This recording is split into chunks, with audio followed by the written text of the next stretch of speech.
Há 2000 anos. Capítulo 10. O Apóstolo da Samaria. Parte E.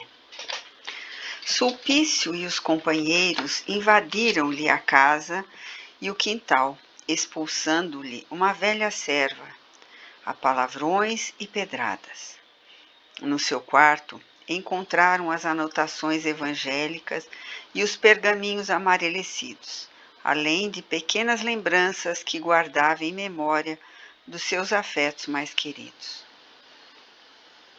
Todos os objetos de suas recordações mais sagradas foram trazidos à sua presença, onde foram quebrados sem piedade. Perante seus olhos serenos e bons, dilaceraram-se túnicas e papiros antigos, entre sarcasmos e ironias revoltantes. Terminada a devassa, o lictor, de mãos nas costas, examinando intimamente a melhor maneira de arrancar-lhe a desejada confissão sobre o paradeiro de suas vítimas, andou pelas adjacências mais de 2 horas, voltando à mesma sala, onde o interpelou novamente. Simeão, disse ele, com interesse, satisfaze os meus desejos e te concederei a liberdade. Por esse preço, toda a liberdade me seria penosa. Deve preferir-se a morte a transigir com o mal, respondeu o ancião com a mesma coragem. Sulpício Tarquínios rilhou os dentes de fúria ao mesmo tempo que gritava possesso. Miserável, saberei arrancar-te a confissão necessária. Isso dizendo, encarou fixamente o enorme cruzeiro que se levantava a poucos metros da porta. E como se houvesse escolhido o melhor instrumento de martírio para arrancar-lhe a revelação desejada, dirigiu seus soldados em voz soturna.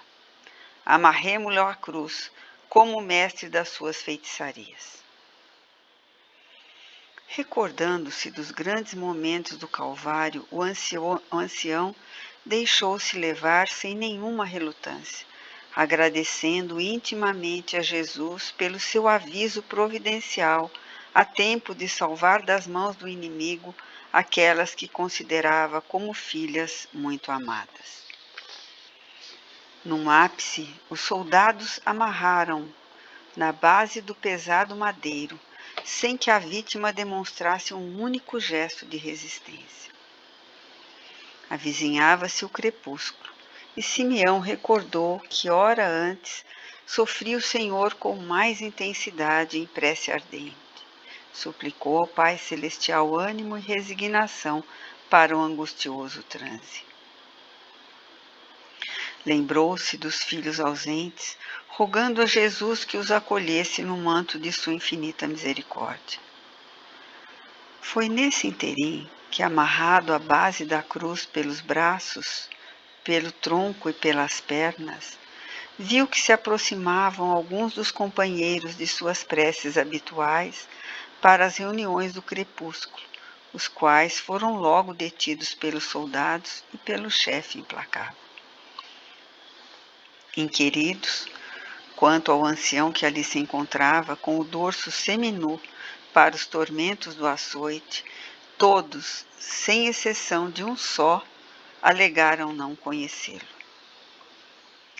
Mais que os ataques dos impiedosos romanos, semelhante ingratidão doeu-lhe fundo no espírito generoso e sincero, como se envenenado espinho lhe penetrasse o coração. Todavia, recompôs imediatamente as suas energias espirituais e, contemplando o alto, murmurou baixinho, numa prece ansiosa e ardente. Também vós, Senhor, fostes abandonado. Éreis o Cordeiro de Deus, inocente e puro, e sofreste as dores mais amargas, experimentando o fel das traições mais penosas. Não seja, pois, o vosso servo, mísero e pecador, que renegue os martírios purificadores do testemunho. A essa hora, já o recinto se encontrava repleto de pessoas que, de conformidade com as determinações de Sulpício, deveriam permanecer nos bancos grosseiros, dispostos em semicírculo, de modo a assistirem à cena selvagem, a título de escarmento para quantos viessem a desobedecer à justiça do império. O primeiro soldado, à ordem do chefe, iniciou o flagício.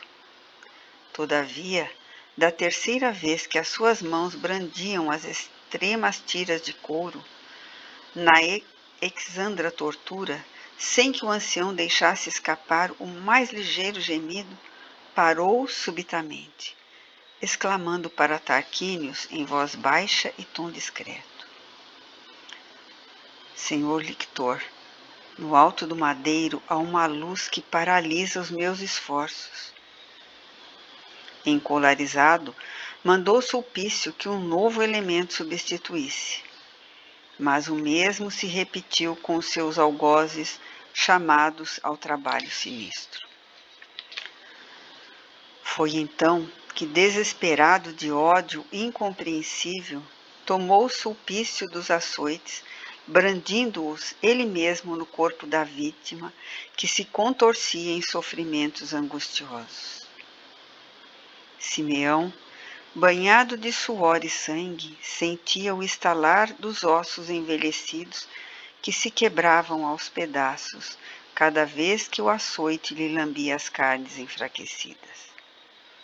Seus lábios murmuravam preces fervorosas, apelos a Jesus para que os tormentos não se prolongassem ao infinito. Todos os presentes, não obstante o terror que os levara à defecção para o velho discípulo de Jesus, viam-lhe com lágrimas os inomináveis padecimentos. Em dado instante, a fronte pendeu, quase desfalecida, prenunciando o fim de toda a resistência orgânica em face do martírio. Sulpício Tarquínios parou, então, por um minuto, a sua obra nefanda, e, aproximando-se do ancião, falou-lhe ao ouvido com ansiedade: Confessas agora? Mas o velho samaritano, temperado nas lutas terrestres, por mais de 70 anos de sofrimento, exclamou exausto em voz sumida: Ó, cristão, deve morrer com Jesus, pelo bem e pela verdade. Morre então, miserável! Gritou Sulpício em voz estentórica e, tomando da espada, enterrou-lhe a lâmina no peito deprimido. Viu-se o sangue jorrar em borbotões vermelhos e abundantes. Nessa hora, cansado já do martírio, o ancião viu sem temor o ato supremo que poria termo aos seus padecimentos. Experimentou a sensação de um instrumento estranho que lhe abriu o peito dolorido, sufocado por mortal angústia. Num relance, porém, lobrigou duas mãos de neve translúcidas que pareciam alisar-lhe carinhosamente os cabelos embranquecidos. Notou que o cenário se havia transformado, enquanto fechara ligeiramente os olhos no momento doloroso. O céu não era o mesmo, nem mais à sua frente via traidores e verdugos. O ambiente estava saturado de luz branda e reconfortante, enquanto aos seus ouvidos chegavam os ecos suaves de uma cavatina do céu, entoada talvez por artistas invisíveis. Ouvia cânticos esparsos, exaltando as dores de todos os desventurados, de todos os aflitos, divisando maravilhado o sorriso acolhedor de entidades lúcidas e formosas. Afiguravam-se-lhe reconhecer a paisagem que o recebia. Supunha-se transportado aos deliciosos recantos de Cafarnaum, nos instantes suaves em que se preparava para receber a bênção do Messias, jurando haver aportado por processo misterioso numa Galiléia de flores mais ricas e de firmamento mais belo. Havia aves de luz como lírios alados do paraíso, cantando nas árvores fartas e frondosas que deviam ser as do Éden celestial. Buscou senhorear-se das suas emoções nas claridades dessa terra prometida, que a seus olhos deveriam ser o país encantado do reino do Senhor. Por um momento, lembrou-se do orbe terrestre, das suas últimas preocupações e das suas dores. Uma sensação de cansaço dominou-lhe então o espírito abatido. Mas uma voz que seus ouvidos reconheceriam entre milhares de outras vozes falou-lhe brandamente ao coração. Simeão, chegado é o tempo do repouso. Descansa agora das mágoas e das dores, porque chegastes ao meu reino, onde desfrutarás eternamente da misericórdia infinita do nosso Pai. Pareceu-lhe, afinal, que alguém o tomara de encontro ao peito com o máximo de cuidado e carinho. Um bálsamo suave adormentou o seu espírito exausto e amargurado.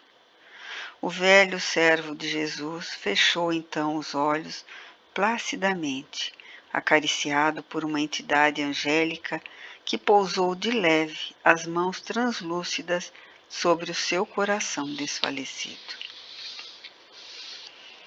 Voltando, porém, ao doloroso espetáculo, vamos encontrar, junto à casa do ancião de Samaria, regular massa de povo que assistia, transida de pavor à cena tenebrosa.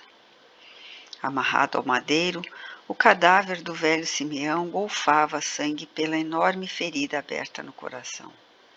A fronte pendida para sempre, como se reclamasse o repouso da terra generosa. Suas barbas veneráveis se tingiam de rubro, aos salpicos de sangue das vergastadas, porque Sulpício, embora sabendo que o golpe de espada era o detalhe final do monstruoso drama, continuava a açoitar o cadáver colado à cruz, infamante do martírio.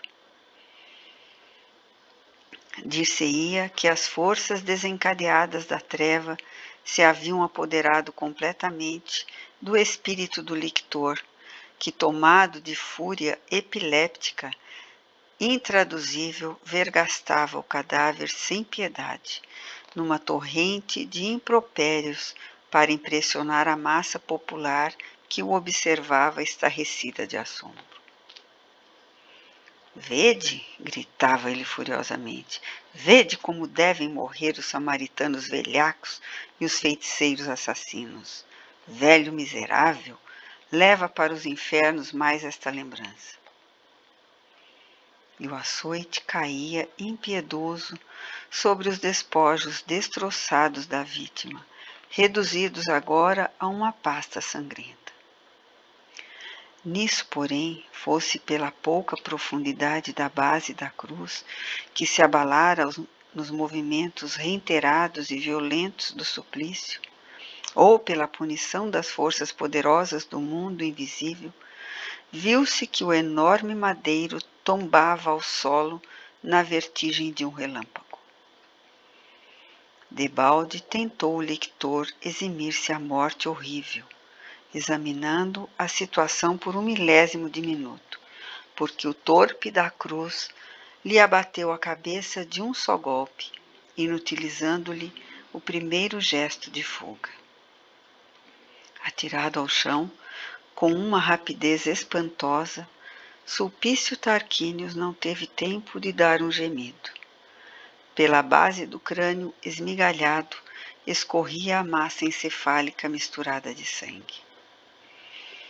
Num átimo, todos acorreram ao corpo abatido do lobo, trucidado depois de sacrifício da ovelha. Um dos soldados examinou-lhe detidamente o peito onde o coração ainda pulsava nas derradeiras expressões de automatismo.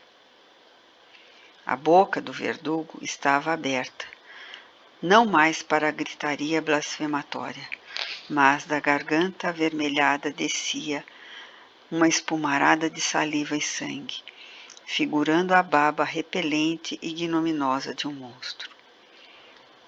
Seus olhos estavam desmensuradamente abertos, como se fitassem eternamente nos espasmos do terror uma interminável falange de fantasmas tenebrosos.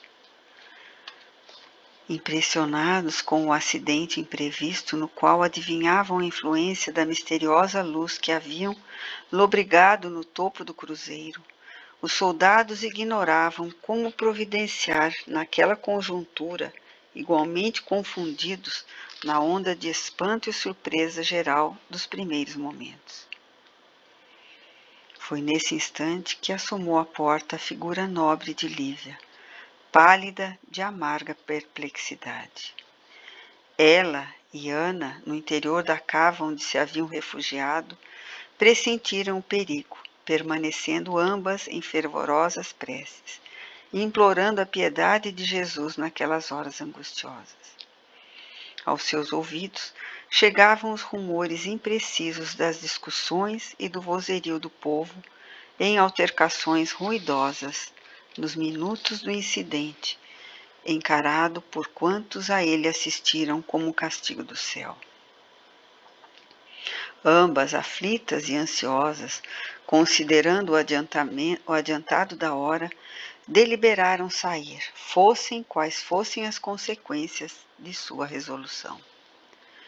Chegando à porta e observando o espetáculo horrendo do cadáver de Simeão, reduzido quase a uma pasta informe sob a base da cruz, e vendo o corpo de Sulpício estendido à distância de poucos passos com a base do crânio esfacelada, experimentaram naturalmente um pavor indefinível. O paroxismo das emoções, contudo, poucos minutos durou. Enquanto a serva se desfazia em soluços, Lívia, com a energia que lhe caracterizava o espírito e a fé que lhe clarificava o coração, compreendeu de relance o que se havia passado e, entendendo que a situação exigia a força de uma vontade poderosa para que o equilíbrio geral se restabelecesse, exclamou para a serva, entregando-lhe a filha resolutamente: Ana, peço-te o máximo de coragem nesse angustioso transe, mesmo porque cumpre-nos lembrar que a bondade de Jesus nos preparou para suportar dignamente mais esta prova aspérrima e dolorosa. Guarda Flávia contigo enquanto vou providenciar para que a tranquilidade se restabeleça. A passos rápidos avançou para a turba que se ia aquietando à sua passagem. Aquela mulher de beleza nobre e graciosa deixava transparecer no olhar uma chama de profunda indignação e amargura. Seu aspecto severo denunciava a presença de um anjo vingador, surgido entre aquelas criaturas ignorantes e humildes no momento oportuno. Aproximando-se da cruz, onde jaziam os dois cadáveres cercados pela confusão, implorou de Jesus a coragem e fortaleza necessárias para dominar o nervosismo e a inquietação de todos os que a rodeavam. Sentiu que força sobre-humana se apossara da sua alma no momento preciso. Por um minuto, pensou no esposo, nas convenções sociais, no escândalo rumoroso daqueles acontecimentos. Mas o sacrifício e a morte gloriosa de Simeão eram para ela o exemplo mais confortador e mais santo.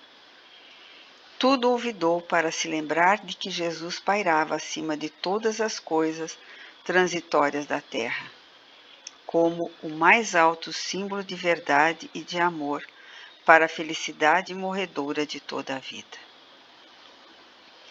Um dos soldados, tomado de veneração e conhecendo de perto de quem seus olhos se encontravam, acercou-se-lhe, exclamando com o máximo respeito: Senhora, cumpre-me apresentar-vos nossos nomes, a fim de que possais utilizar-nos para o que julgardes necessário.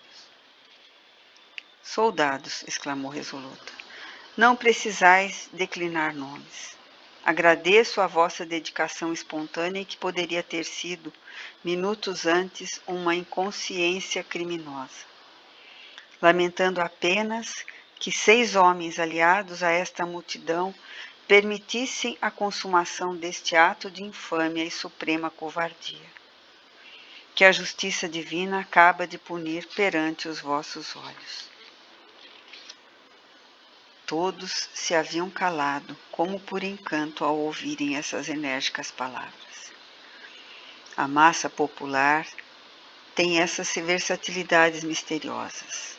Basta, às vezes, um gesto para que se desenhe nos abismos do crime e da desordem uma palavra chicoteante para fazê-la regressar ao silêncio e ao equilíbrio necessários. Lívia compreendeu que a situação era sua e, dirigindo-se aos prepostos de Sulpício, falou corajosamente. Vamos, providenciemos o restabelecimento da calma, retirando esses cadáveres. Senhora, aventou um deles respeitosamente, sentimos-nos na obrigação de enviar um mensageiro a Cafarnaum, de modo que o senhor governador seja avisado destes acontecimentos. Todavia, com a mesma expressão de serenidade, ela respondeu firme. Soldado, eu não permito a retirada de nenhum de vós outros, enquanto não derdes estes corpos à sepultura. Se o vosso governador possui um coração de fera, sinto-me agora na obrigação de proteger a paz das almas bem formadas. Não desejo que se repita nesta casa uma nova cena de covardia e de infâmia. Se a autoridade nesse território atingiu o terreno das crueldades mais absurdas, eu prefiro assumi-la, resgatando uma dívida do coração para com os despojos deste apóstolo venerando, assassinado com a colaboração da vossa criminosa inconsciência. Não desejais consultar as autoridades de Sebaste a respeito do assunto? Tornou um deles timidamente. De modo algum, respondeu ela com audaciosa serenidade. Quando o cérebro de um governo está envenenado, o coração dos governadores padecem da mesma peçonha.